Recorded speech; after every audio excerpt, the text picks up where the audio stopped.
timbog ang isang lalaking wanted sa kasong frustrated homicide sa isang manhunt operation ng pulisya sa Rojas City, Capiz.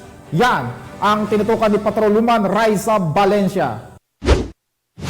Inaresto ng mga tauhan ng Rojas City Police Station ang isang individual sa kasong frustrated homicide sa Pueblo de Panay, Barangay Lawaan, Rojas City noong ika-29 ng Mayo taong kasalukuyan.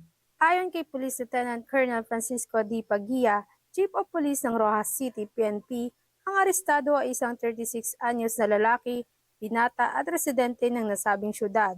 Ang nasabing individual ay naresto para sa krimeng frustrated homicide patay sa warrant of arrest na inilabas ni Honorable Faustino V. Rojas Jr., Acting Presiding Judge, Regional Trial Court, 6th Judicial Region, Branch 18 sa Rojas City noong ika-20 ng Mayo taong kasalukuyan na may rekomendadong piyansa na 72,000 pesos para sa kanyang pasamantalang kalayaan.